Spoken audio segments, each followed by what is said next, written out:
The galaxy had always treated humans like children's stories. Old tales passed down through generations, whispered in the dark to make young ones behave. They spoke of a species that never knew when to quit, that fought even when their bodies were broken, that refused to understand the meaning of defeat. Most civilized races believed these were just myths, exaggerations meant to scare or inspire. Commander Jake Morrison didn't care much about myths. He stood on the bridge of the TCS Valiant, watching a blue and green planet grow larger through the window. His ship carried 200 soldiers, all volunteers, all ready to fight in a war that wasn't theirs. This was Earth's first real test among the stars. The Kellrathi people had asked for help and humanity had answered. The Kellrathi were lizard-like beings who valued honor above everything. They were strong warriors respected throughout the galaxy, but they were losing. An enemy called the Zathari Swarm had destroyed 17 of their colonies in just 6 months. These insect creatures fought without mercy, without pause, without any concern for their own lives. They only wanted to consume and spread. Lieutenant Amy Brooks walked up to Morrison with a data pad in her hands. She was young but sharp, always 3 steps ahead in her thinking. The tactical report she carried painted a grim picture. The Kellrathi had tried everything they knew, but their honorable way of fighting wasn't working against an enemy that had no honor.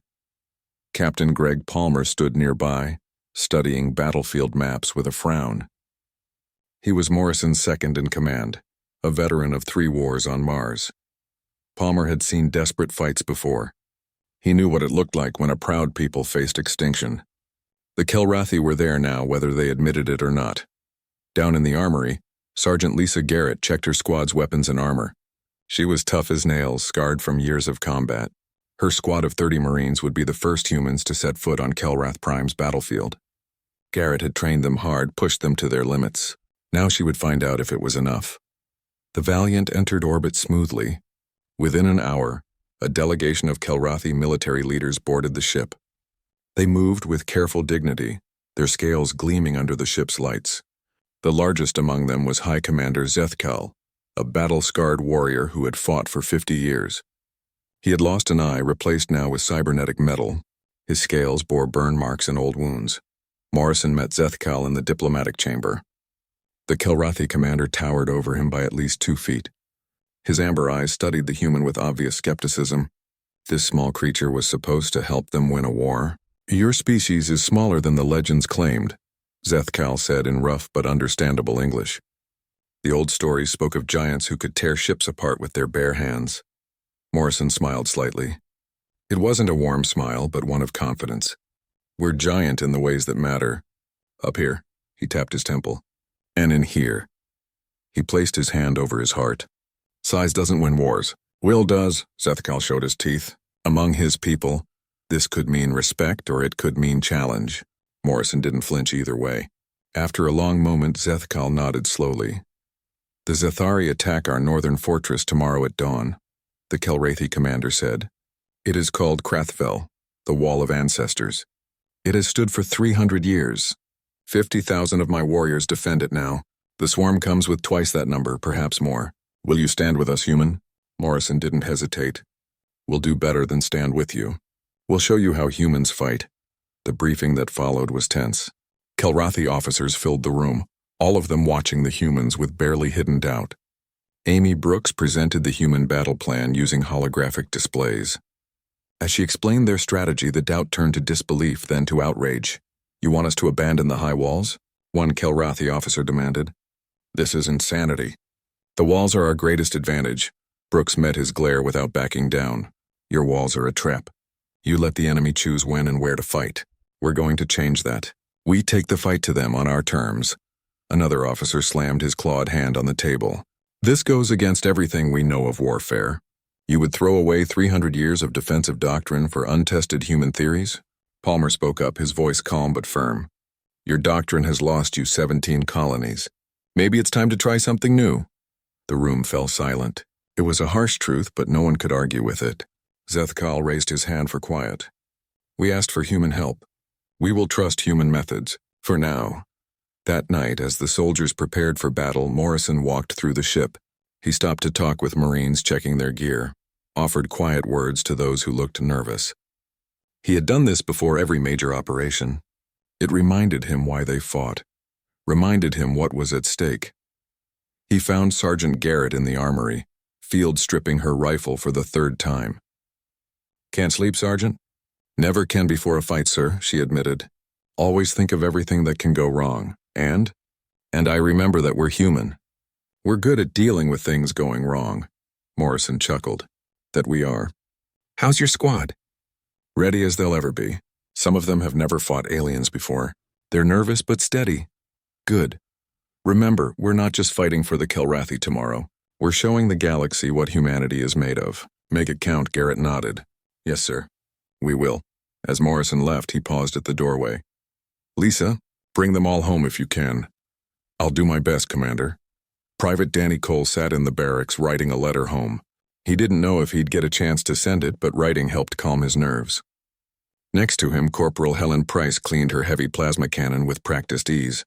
She had been a gunner on Mars, had seen combat before. Cole envied her calm. "You scared?" he asked quietly. Helen looked up, considered the question. "Yeah, but scared is good. Scared keeps you sharp. Just don't let it freeze you up." "How do you do that?" "Focus on the person next to you. You fight for them, they fight for you. That's all that matters when the shooting starts." Cole nodded, taking comfort in her words. Around them, other Marines prepared in their own ways. Some prayed. Some joked. Some sat in silence.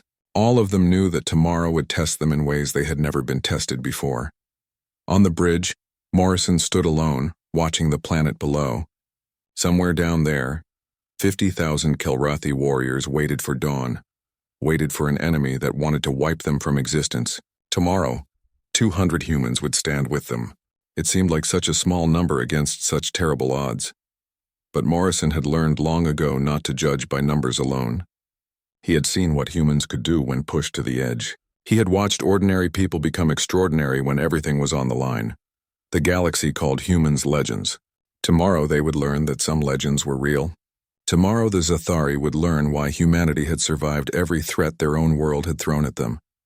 Tomorrow, Terran soldiers would walk into the fire, and the fire would learn to fear them. 3 months had passed since the first battle at Krathfell. The war had become a grinding stalemate. The humans had stopped the Zathari advance, had even pushed them back from a few colonies, but the swarm was vast and Earth's reinforcements were still months away. 200 soldiers could only do so much, no matter how effective their tactics. Commander Jake Morrison stood in the war room, staring at star maps with growing frustration. Every night he ran the numbers. Every night they came up short. The Kellrathi forces were improving, learning human methods, but it took time to change centuries of tradition. Time they might not have. Lieutenant Amy Brooks had identified the core problem. The Zathari Hive ships, 3 massive organic vessels, sat in orbit, each one the size of a small city. As long as those ships remained, the swarm could bring in fresh warriors faster than the Alliance could kill them. The war would drag on until someone made a mistake or ran out of resources. "We need to take out those Hive ships," Morrison said, stating what everyone already knew. "But the Valiant is a troop carrier, not a battleship. We don't have the firepower." Captain Greg Palmer had been dead for 2 weeks. His replacement was Captain Ben Carter, a quiet man who had served under Palmer. Carter studied the maps carefully before speaking. "What if we don't shoot them from outside? What if we board them?" Brooks caught on immediately. "A boarding action. Get inside. Plant explosives on critical systems. Get out before they blow." "That's suicide," one of the Kellrathi advisors said bluntly. "Those ships have thousands of warriors aboard. How would you even get inside?" Amy pulled up new data. "We captured a Zathari scout craft 2 weeks ago. Kevin Hunt, before he died in the rescue, managed to download their identification codes. We could use those codes to approach the Hive ships without being detected." Morrison nodded slowly. "How many people would we need?" 2 teams. 12 each. 1 team per ship, and we leave the 3rd Hive ship alone. Take out 2, and the swarm loses 2/3 of its reinforcement capability. The room went quiet. Everyone understood what this meant. The people who went on this mission probably wouldn't come back. The survival odds were terrible, maybe 30% at best. "We'll need volunteers," Morrison said. Within an hour, every single human soldier had volunteered. Morrison had to turn people away. In the end, he chose 24 Marines and divided them into 2 teams. Sergeant Lisa Garrett would lead Alpha Team. Captain Ben Carter would lead Beta Team. They trained for 2 weeks, studying every bit of intelligence they had on Zathari biology and ship design. Kevin Hunt had died getting them that information. They would make sure his sacrifice mattered. Private Danny Cole was still recovering from his chest wounds but insisted on joining Garrett's team. "You need everyone you can get, Sarge. I can still shoot." Garrett wanted to say no. The kid had been wounded twice already, had earned a rest. But she also knew they needed experienced people, and Danny had proven himself in every fight. "You stay close to me," she finally said. "You get in trouble, I want to know about it immediately." "Yes, ma'am." Corporal Helen Price was also on Garrett's team. Her heavy weapons expertise would be crucial for fighting through the ship's corridors. She had been quieter since Palmer's death. They had been friends, had served together on Mars. But she channeled her grief into preparation, making sure every weapon was perfect, every explosive charge tested. The mission began at 0300 hours. 2 captured Zathari scout craft approached the massive Hive ships, broadcasting the identification codes Kevin had stolen. The organic vessels floated in orbit like sleeping giants, their surfaces covered in ridges and strange growths. Alpha Team's approach went smoothly. They docked without incident, entered through a biological airlock that pulsed and contracted around them. Inside, the ship was a nightmare. The walls were alive, breathing. Strange fluids dripped from the ceiling. Everything smelled of decay and something else, something alien. "Stay tight," Garrett whispered. "Watch your corners." They moved through the corridors and practiced formation. Danny Cole took point, his rifle up and ready. Behind him came Helen Price with her plasma cannon. The rest of the team followed in pairs, covering every angle. They placed explosives on what their intelligence said were critical systems. Bioneural conduits that controlled the ship's functions, organic processors that coordinated the swarm. Each charge was set carefully, timed to go off simultaneously. Beta Team had a rougher time. Their identification codes were recognized as false almost immediately. Alarms sounded throughout the ship, a horrible chittering wail that made ears hurt. Zathari warriors poured from every corridor. Captain Carter made a quick decision. "Forget stealth. We fight our way to the target." His team pushed forward through waves of enemies. They lost 3 people in the first 5 minutes, but they kept moving. The mission was more important than any individual life. They all knew that going in, Private Jeff Stone carried the main demolition pack. When a Zathari warrior tore through his squad mates, he didn't stop. He ran forward, firing his pistol with one hand while clutching the explosives with the other. He reached the target, placed the charges, and set the timer before the creatures overwhelmed him. Alpha Team reached their primary target, a massive chamber filled with pulsing organic machinery. This was the ship's brain, the central processor that controlled everything. Garrett placed the final charge herself, setting it for 10 minutes. "Alpha Team, we're done. Head to extraction." Carter's voice came through the radio, broken and weak. "Beta Team is pinned down. We can't reach the extraction point." Garrett didn't hesitate. "All teams converge on Beta's position. We leave together or not at all." Morrison's voice crackled through. "Garrett, that's not the mission. Get your team out." "With respect, Commander, shut up and hold the ship. We're getting everyone." The running battle through the Hive ship's corridors became the stuff of legend. Alpha Team fought through hundreds of Zathari to reach their trapped comrades. Danny Cole's rifle ran dry, so he picked up an alien weapon and used that. When that failed, he used his knife. When even that broke, he used his fists. Helen Price's plasma cannon overheated from constant firing. She dropped it and pulled her sidearm, firing with cold precision. A Zathari warrior knocked her down. She shot it from the ground, then shot 2 more that tried to finish her. They reached Beta Team with 90 seconds to spare. Carter's people were barely holding on, down to half strength, nearly out of ammunition. But they were still fighting. "Move, move, move," Garrett shouted. "We've got 1 minute." The retreat to the scout craft was chaos. Marines carried their wounded, provided covering fire, died to buy seconds for their teammates. They piled into the small craft with 10 seconds remaining. Carter counted heads and came up 3 short. Before anyone could stop him, he jumped back out. "Carter, no," Morrison ordered. "That's a direct order." Carter ignored him. He found the missing Marines in a side corridor, unconscious from toxic fumes. He dragged them back one at a time, his lungs burning, his vision blurring. He reached the scout craft with 3 seconds to spare. The Hive ships exploded in brilliant light. The massive biological vessels tore apart, debris scattering across orbit. From the surface of Kellrath Prime, it looked like two new stars had been born. The Zathari ground forces, suddenly cut off from coordination and reinforcement, fell into chaos. The organized attacks stopped. The warriors began acting individually without strategy. Within a week, the Kellrathi forces pushed them completely off the planet, but victory had a price. 12 humans had died in the assault. Another 8 were critically wounded. Captain Ben Carter lay in the medical bay, his lungs damaged from the toxic fumes, fighting for every breath. The doctors worked on him for 3 days. Unlike Palmer, Carter survived. But he would never breathe easily again, would never serve in combat. His war was over, he didn't complain. His team had completed the mission. The Hive ships were destroyed. The Zathari were on the run. That was enough. High Commander Zethkal visited Carter in the medical bay. The human captain could barely speak, but he managed a weak smile. "You saved your people," Zethkal said quietly, even when ordered not to. "Why?" Carter's voice was barely a whisper. "Because they're mine. That's all that matters." The Kellrathi commander nodded, finally understanding. This was what made humans dangerous. Not their weapons, not their tactics. Their absolute refusal to abandon each other, even when it made no tactical sense. The war continued, but now the momentum had shifted. The Zathari were retreating, the Kellrathi were advancing, and throughout the galaxy other species watched and wondered, what kind of people were these humans? The war ended 6 months after it began, at least on Kellrath Prime. The Zathari swarm, broken and confused without their Hive ships, retreated to their home systems. They sent messages asking for peace, offering to return captured territory.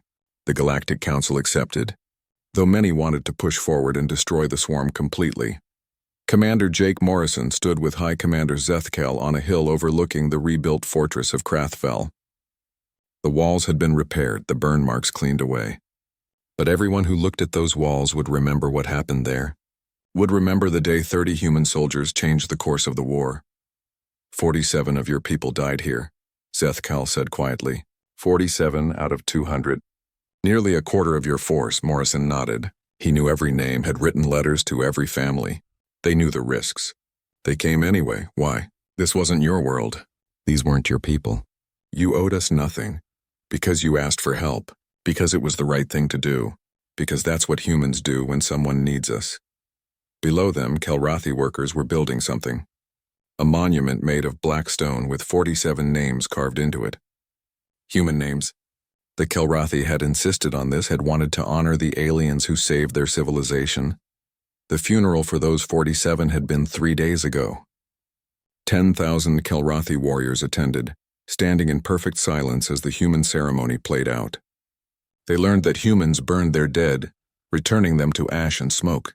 They watched as those ashes were scattered to the wind, given back to the universe. Sergeant Lisa Garrett had stood at attention during the entire ceremony, tears running down her face but her back straight and proud. Next to her, Private Danny Cole wore his dress uniform despite the pain from his still healing wounds. Corporal Helen Price held the flag that would be sent back to Earth, proof that these soldiers had served with honor. The Kellrathi didn't understand all the human traditions, but they understood grief. They understood loss, and they understood that these humans mourned their dead, not with celebration of glorious sacrifice, but with simple sadness that good people were gone. The Galactic Council had fast-tracked humanity's application for membership. What would normally take decades of deliberation had been approved in weeks. Earth was now officially recognized as a spacefaring civilization with full rights and protections. But that wasn't what mattered to Morrison. What mattered was the look in Zethkal's eyes when he talked about the human soldiers. Respect, real respect, earned through blood and sacrifice. Lieutenant Amy Brooks chose to stay on Kellrath Prime as a permanent military advisor.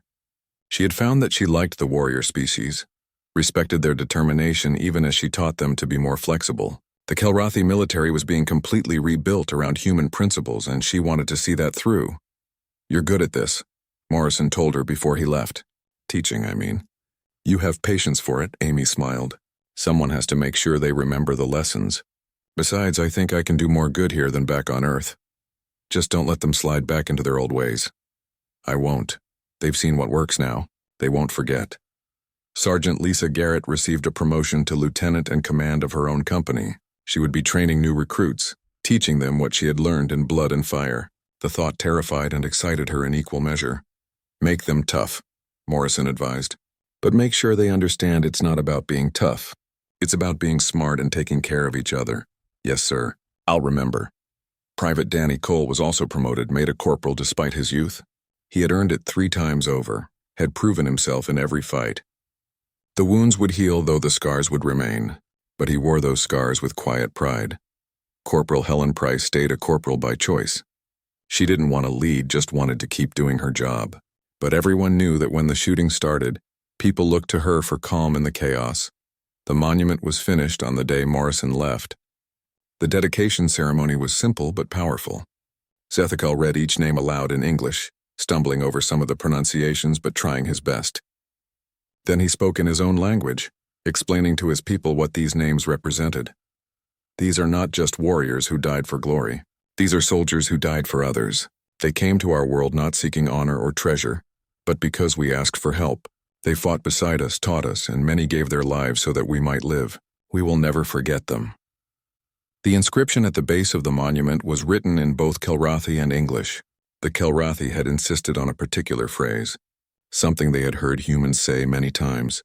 They walked into the fire, and they pulled us out. Morrison stood before that monument, reading the names one last time. Captain Greg Palmer was there, the first human to die in this war. Captain Ben Carter wasn't on the list because he had survived, though barely. Jeff Stone's name was carved deep into the stone, remembering how he had died placing the charges that destroyed the Hive ship. We held the line, Morrison whispered to the monument. Just like you wanted, Greg, we held it. The journey back to Earth took 3 weeks. Morrison spent that time writing his report, trying to explain what had happened here. The facts were easy. The humans had helped the Kellrathi defeat the Zathari swarm, had prevented the extinction of an entire species. Mission accomplished, but how did he explain the rest? How did he explain what they had learned about themselves? About what humans could accomplish when they worked together? How did he explain the bond that had formed between 2 species that had never even known the other existed 6 months ago? In the end, he kept it simple. Humans had done what humans do. They had faced impossible odds, adapted to unexpected challenges, and refused to quit even when quitting made sense. That was enough. Earth welcomed them home as heroes. There were parades, medals, speeches from important people. Morrison endured it all with patient grace, though he would have preferred to skip straight to the quiet part where he could go home. The families of the fallen received their letters, their flags, their notification that their loved ones had died serving humanity. Some were angry. Some were proud. All grieved. Morrison made sure to visit as many as he could to explain personally what their sons and daughters and husbands and wives had accomplished. The galaxy had changed its view of humanity overnight. The species that had been dismissed as primitives, as interesting but irrelevant newcomers, was now taken seriously. Other civilizations wanted human advisors, human tactics, human soldiers. Earth's government had to create an entire new department just to handle the requests. The Terran Defense Force was expanded, with new ships being built and new soldiers being trained. Humanity had proven itself on Kellrath Prime, and now everyone wanted a piece of that proven capability. But the veterans of that first war knew better. They knew that what happened on Kellrath Prime wasn't about superior tactics or better weapons.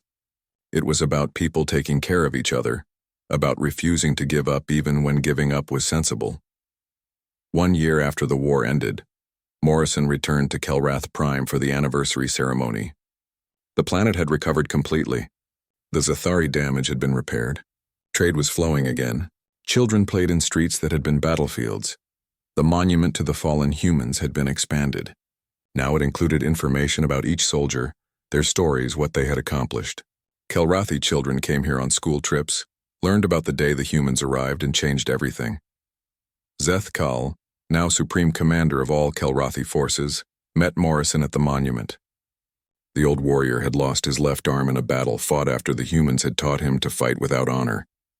But he had won that battle, had saved his people. "We owe you a debt that can never be repaid," Zethakal said. Morrison shook his head. "You owe us nothing. We did what needed doing. Then let me say this. You proved the legends true. You proved that humans are as formidable as the old stories claimed. But you also taught us something the legends never mentioned. What's that? That true strength is not in never being afraid. It is in being afraid and acting anyway. That true courage is not in seeking glory, but in protecting others. That true honor is not in dying well, but in living well and helping others live. Zethkal placed his remaining hand on Morrison's shoulder. You are legends, Commander Morrison, but you are also just people, and somehow that makes you even more impressive. Morrison smiled. We're just humans. We do what we can with what we have, and what you have is enough to change the galaxy. As Morrison's ship left orbit for the final time, he looked down at the blue and green planet below. Somewhere down there, 47 humans were buried, their ashes scattered to the wind. They had come to a strange world, fought for people they didn't know, and died far from home. But they had died for something that mattered. They had died protecting others, holding a line that needed to be held, and in doing so, they had proven that humanity belonged among the stars. The legends were real, but they weren't legends of invincible warriors or fearless heroes.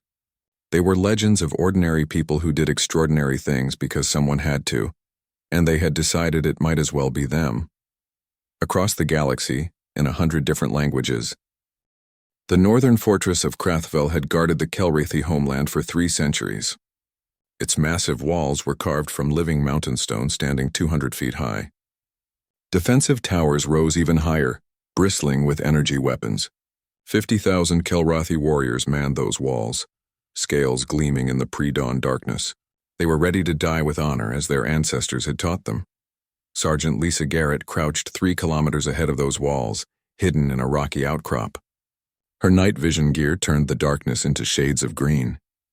Around her, 29 other Marines waited in absolute silence. They had moved into position 2 hours before dawn, and no one had detected them. The Kellrathi on the walls had no idea humans were out here in front of their fortress. This was the part the Kellrathi officers hadn't understood. Humans didn't wait behind walls for the enemy to come. They went out to meet them. Private Danny Cole checked his rifle one more time. His hands were steady despite the fear in his gut. Next to him, Corporal Helen Price adjusted her heavy plasma cannon, her face calm behind her helmet visor. They had been assigned to Forward Position 3, one of 6 human fire teams spread across the approach to the fortress. Lieutenant Amy Brooks coordinated from a command post halfway between the human positions and the fortress walls. Her screens showed feeds from every Marine's helmet camera. She could see the entire battlefield, could direct fire where it was needed most. The Kellrathi had communication systems, but nothing like this. Their honor code made them fight as individuals. Humans fought as one. On the fortress walls, Sub-Commander Raxtol watched the empty wasteland ahead. He still thought the human plan was madness. 30 soldiers couldn't possibly stop what was coming. He had tried to explain this to High Commander Zethkal, but the old warrior had made his choice. They would see soon enough if human methods worked or if they were just strange ideas from a primitive species. The Zathari came with the first light of dawn. They poured over the distant hills like a living flood. Millions of chittering bodies, each the size of a large dog, covered the ground. Their black carapaces gleamed wetly, mandibles clicked together, creating a sound like rainfall on metal. They moved with terrifying speed, claws scraping stone as they surged forward. The Kellrathi on the walls felt their resolve waver. They had seen this before, had watched the swarm destroy fortress after fortress. This was how it always began, with numbers that seemed endless, with an enemy that didn't care about casualties. Then Sergeant Garrett's voice came through the human communication network. All teams, this is Garrett. Weapons free. Light them up. The night erupted with fire. 6 heavy plasma cannons opened up simultaneously, their beams cutting through the Zathari ranks like scythes through wheat. The creatures died by dozens, by hundreds, but the swarm didn't slow down. They kept coming, climbing over their own dead without pause. The Marines fired in controlled bursts, making every shot count. They had trained for this, had practiced until they could reload in darkness, until every movement was automatic. Now that training paid off. Danny Cole fired, reloaded, fired again. His targets were the larger Zathari warriors that stood taller than the rest. Those were the officers, the ones that directed the swarm. Take them out and the others would lose coordination. He dropped 3 before the mass of creatures reached his position. Falling back, Garrett ordered. Team 3, cover our movement. The Marines pulled back in perfect order, leapfrogging from position to position. One team would fire while another moved, then they would switch. The Kellrathi watched in amazement as these 30 humans controlled the battlefield through movement and communication, not through honor and courage. But the Zathari adapted quickly. They split their force trying to flank the human positions. Hundreds of creatures broke away from the main swarm, moving to attack from the sides. Amy Brooks saw it on her screens. Garrett, you have flankers moving to your left. 200 meters and closing. Copy that. Helen, swing your cannon left. Danny, take 4 people and set up an ambush in the rocks at position 7. The Kellrathi officers couldn't understand what they were hearing. The humans spoke in calm voices as if they were discussing the weather, not fighting for their lives. How could they be so composed? Danny Cole and his small team reached position 7 just as the Zathari flankers came through. The creatures were fast, but they weren't expecting humans to be waiting. Cole let them get close, then opened fire from 5 meters away. His team poured rounds into the mass of chittering bodies. A Zathari warrior broke through, its claws reaching for Cole's throat. He smashed it aside with his rifle, then put 2 rounds through its head. Another came at him from the side. He dropped his empty rifle and drew his pistol in one smooth motion, firing without seeming to aim. Helen Price saw 3 of her teammates go down, overwhelmed by sheer numbers. She left her cannon and waded in with her combat knife, roaring challenges that would have made a Kellrathi proud. Her blade flashed in the growing light, black ichor spraying with each strike. Helen, get back to the cannon, Garrett ordered. We need that firepower.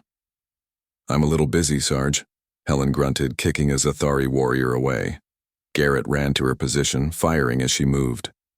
Between the 2 of them, they cleared enough space for Helen to get back to her weapon. The heavy cannon roared to life again, cutting down the flanking force. By the time the sun fully rose, the ground before Krathfell was covered with Zathari dead. 5,000 creatures lay broken and bleeding in the wasteland. The main swarm had pulled back, confused by an enemy that refused to stay behind walls. The human Marines regrouped slowly. 3 were dead, 17 wounded. Danny Cole had a gash across his arm and burns from acid blood. Helen Price's armor was dented and cracked. Every single Marine was covered in black ichor, but they had held. High Commander Zethkal stood on the fortress walls, staring at the scene before him. 30 humans had done what 50,000 Kellrathi thought impossible. They had stopped the swarm's advance, had killed thousands while losing only 3. He turned to find Commander Morrison standing beside him. The human leader had watched the entire battle, his face showing no emotion. Your warriors fought well, Zethkal said carefully. I did not believe such a thing was possible. Morrison nodded toward the Marines below. They did what humans do. They adapted, they worked together, and they refused to give up. That's not special to them. That's all of us. The legend spoke true then. Humans are formidable warriors. We're not warriors, Morrison corrected. We're soldiers. There's a difference. Warriors seek glory. Soldiers just try to survive and keep their friends alive. Zethkal considered this. His people had always prized individual glory, individual honor. Perhaps that was their weakness. Perhaps that was why they were losing. Will you teach us? The Kellrathi commander asked. Will you show us how to fight as you do?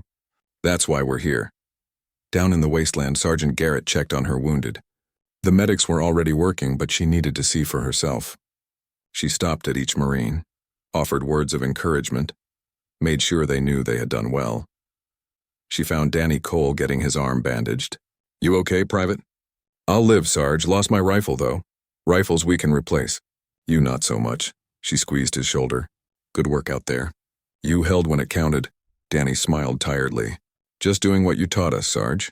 Stay alive, keep moving, watch your team's back. That's all any of us can do. As the sun climbed higher, the Kellrathi began to understand what they had witnessed. The humans hadn't won through superior strength or better weapons. They had won through tactics, through coordination, through something the Kellrathi were only beginning to grasp.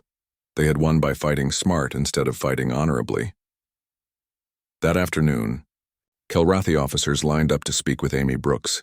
They wanted to learn, wanted to understand these new methods.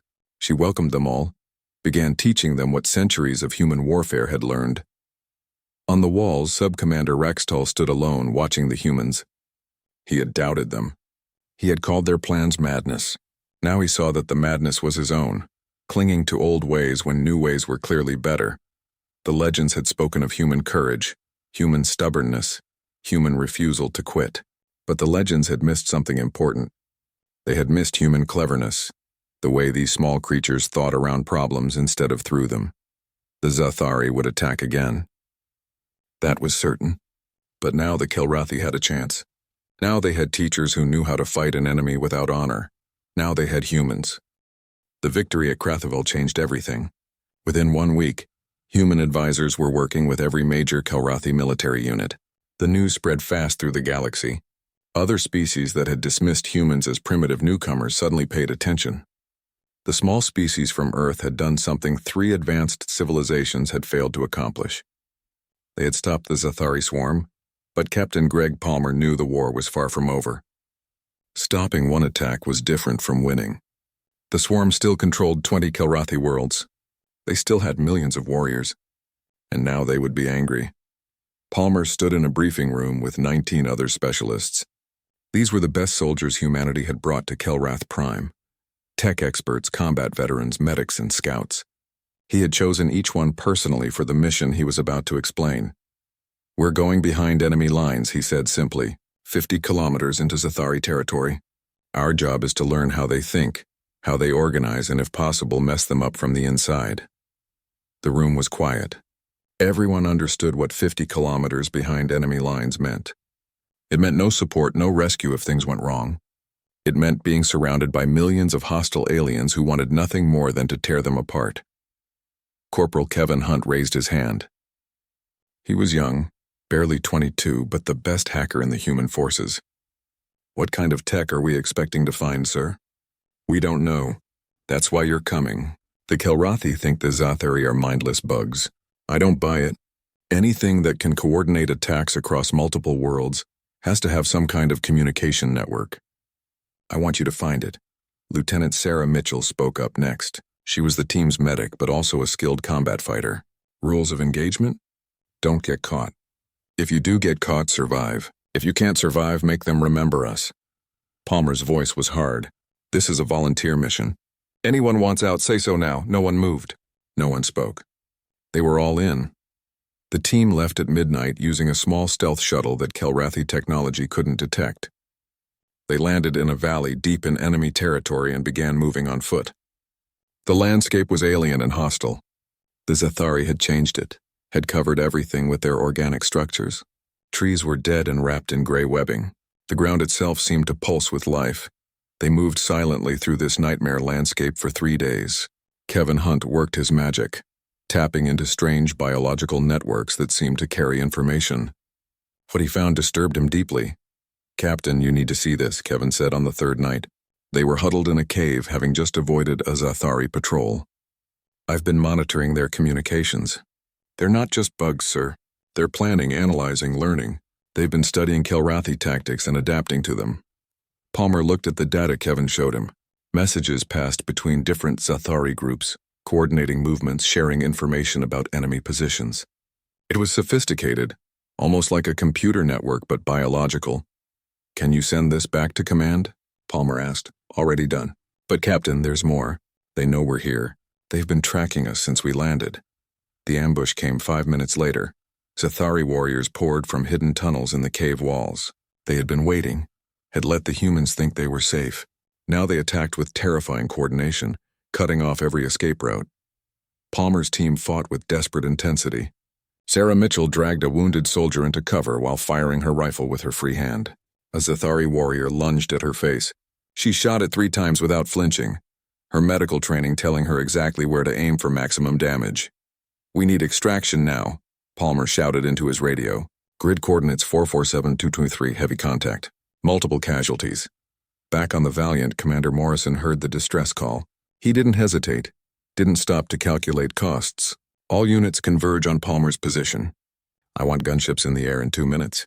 Move now," the Kellrathi officers protested. Sub-Commander Raxtol argued that it was wasteful to risk so many for just 20 soldiers. Better to let them die with honor than lose more troops trying to save them. Morrison turned on him with cold fury. "That's why you're losing this war. You think in numbers instead of people. Those aren't just 20 soldiers. They're 20 of mine, and we don't leave our people behind.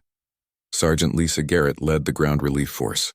She took 60 Marines and pushed straight into enemy territory, not caring about tactics or caution. Every minute they delayed meant Palmer's team was closer to death. "Sarge, we're going to be surrounded," one of her Marines warned. "Then we'll fight our way back out," Garrett snapped. "Move faster." They reached Palmer's position 30 minutes later.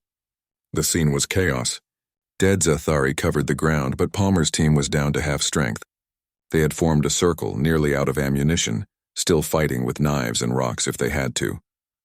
Palmer himself had a deep gash across his face, blood running into his eyes. 3 of his people were dead, but when he saw Garrett's Marines coming, he actually smiled.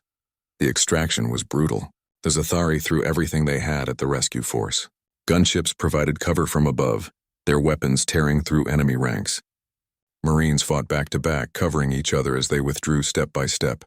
Private Danny Cole was there, his arm barely healed from the last battle. He saw a Zathari about to kill Corporal Helen Price from behind. Danny threw himself forward, taking the creature down with his combat knife. The thing's claw raked across his chest, tearing through armor, but he kept fighting until Helen could get clear.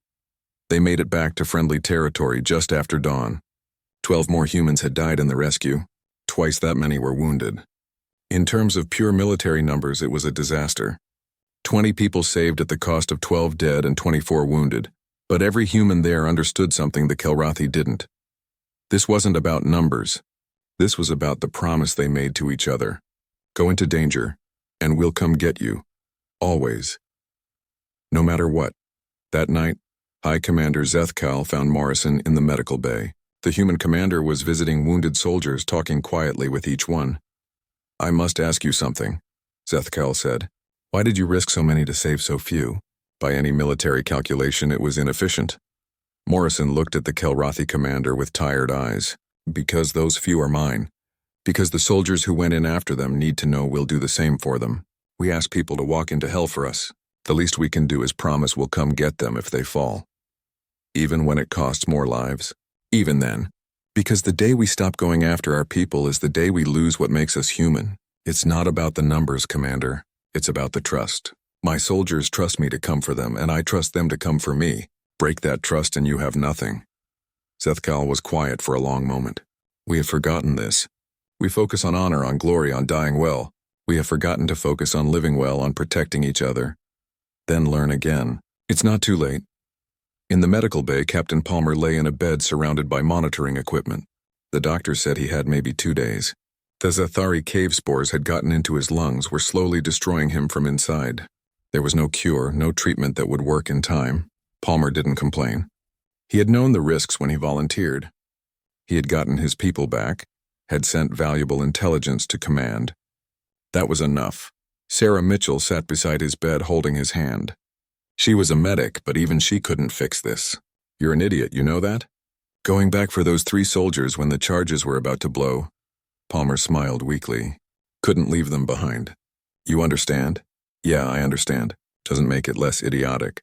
Tell Morrison something for me. Tell him we held the line." "Tell him that matters." Sarah squeezed his hand. "You can tell him yourself. You've got time." But they both knew she was lying. The news of Palmer's condition spread through the human forces like wildfire. Marines who had never met him felt the loss. He was one of them, had proven it by going back for people he barely knew. That meant something. The Kellrathi noticed how the humans mourned. There was no celebration of honorable death, no glory in sacrifice. There was only quiet grief and determination to make his sacrifice mean something. The war continued, but something had changed. The Kellrathi started adopting human methods completely now. They stopped worrying about honor and started worrying about winning. They learned to retreat when needed, to use terrain cleverly, to coordinate better. And they learned the most important human lesson of all: take care of your people, and your people will take care of you. Captain Greg Palmer died 3 days after the rescue, surrounded by friends. His last words were about holding the line, about duty, about the promise that soldiers make to each other. The galaxy called humans legends. Now they were beginning to understand what kind of legends humans were, not invincible warriors who never felt fear, just ordinary people who did extraordinary things because someone had to, and they had decided it might as well be them.